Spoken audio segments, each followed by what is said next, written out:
Olá! Hoje a gente vai mergulhar numa cena que, sabe, à primeira vista parece quase rústica. Estamos no livro de Josué, capítulo 4. Tenta imaginar a cena. Uma nação inteira, depois de 40 anos vagando no deserto, acabou de atravessar um rio. Um rio que se abriu. Milagrosamente. A terra prometida está logo ali, a tensão é altíssima. E a primeira ordem que eles recebem não é para atacar, não é para construir um forte, mas sim para empilhar 12 pedras. E é essa a nossa investigação de hoje, usando como guia duas bíblias de estudo, a Roman e a NAA. Elas trazem notas e comentários que ajudam a gente a enxergar o que está por baixo da superfície, né? Então a gente vai tentar entender por que, depois de um milagre desses, a primeira coisa a se fazer é empilhar pedras. Qual é o segredo por trás desse monumento? Essa pergunta é o centro de tudo. É fundamental entender o estado de espírito daquele povo. Eles não são mais a geração que saiu do Egito. A maioria ali nasceu e cresceu no deserto. O Egito é uma história contada pelos pais, o Mar Vermelho é quase uma lenda, sabe? O deserto é a única realidade que eles conhecem. E agora, de repente, a promessa se torna palpável. O Jordão se abre e eles pisam em solo novo. A emoção, a ansiedade, talvez até o medo do que vem pela frente, tudo isso está borbulhando. E nesse caldeirão de sentimentos, a primeira instrução divina é um ato de memória. Antes de avançar para o futuro, Deus comanda eles a se ancorarem firmemente no que acabou de acontecer. Certo. Então, vamos aos detalhes dessa instrução. Assim que a nação inteira termina de atravessar o rio em terra seca, Deus fala com Josué, a ordem é clara, e a gente lê isso nos versos 2 e 3, escolher 12 homens, um de cada tribo de Israel. E o comando é bem específico. Vão até o meio do Jordão, até o lugar exato onde os sacerdotes estão parados segurando a Arca da Aliança, peguem 12 pedras de lá e levem com vocês, uma pedra por homem. E essa escolha dos 12 homens, um por tribo, já é a primeira grande pista. Não é uma tarefa só para os líderes ou para os sacerdotes. É para o povo. A nota de rodapé da Bíblia Roman sobre essa passagem destaca a importância da unidade. O texto repete várias vezes que todo o povo atravessou.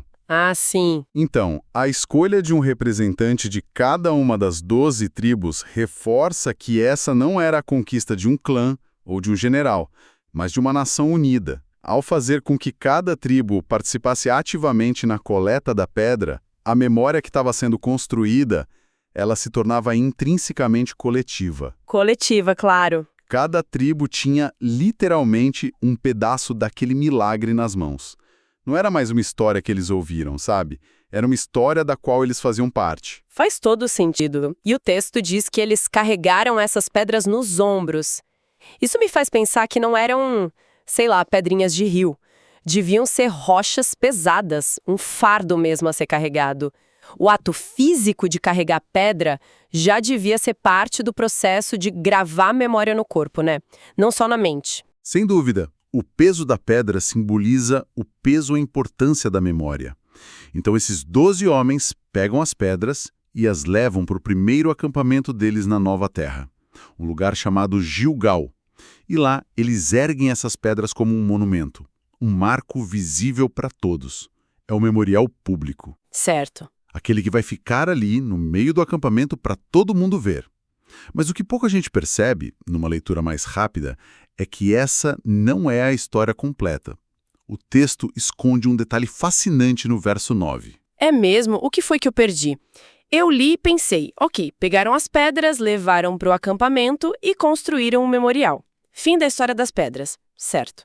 Quase, mas o verso 9 diz o seguinte: Josué também levantou 12 pedras no meio do Jordão, no lugar onde ficaram parados os pés dos sacerdotes que levavam a Arca da Aliança, e essas pedras estão ali até o dia de hoje. Peraí, como assim? Um segundo memorial? No meio do leito do rio? Mas qual o sentido? Assim que as águas voltassem, ninguém nunca mais veria essas pedras, elas ficariam submersas para sempre. E aí está a beleza e a profundidade disso.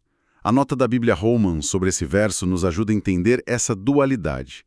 Temos dois memoriais com propósitos distintos. O primeiro, em Gilgal, é o memorial público pedagógico. É aquele feito para ser visto, tocado, para gerar perguntas nas crianças. É o memorial para o povo. O segundo conjunto, no leito do rio, é diferente. É o memorial testemunha. Testemunha. Ele não foi feito para os olhos humanos. Ele marca o local exato, o epicentro do milagre.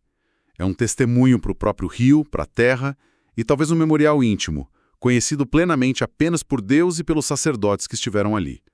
É como se houvesse uma camada de recordação para ensinar e outra para selar o evento no próprio tecido da criação.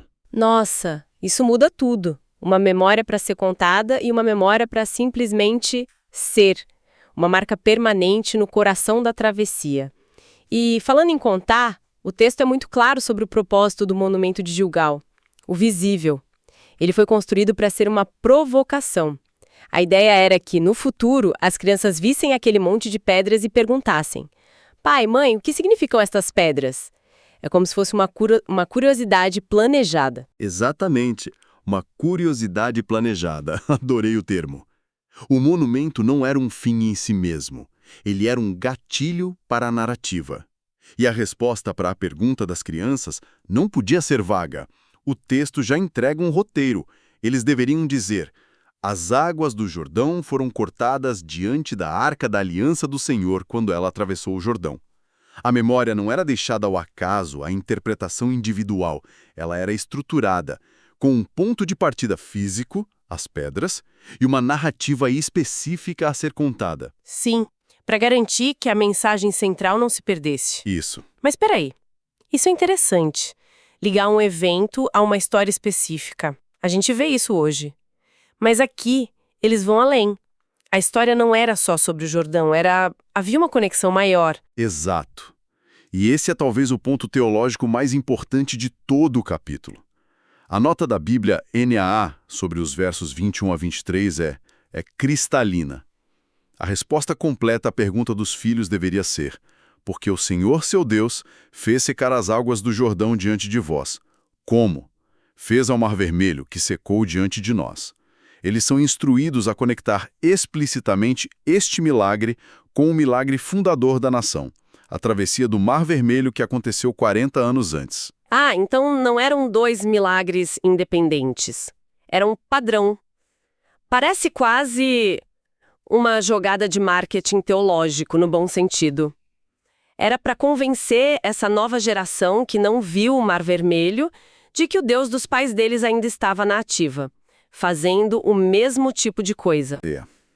É uma ótima maneira de colocar.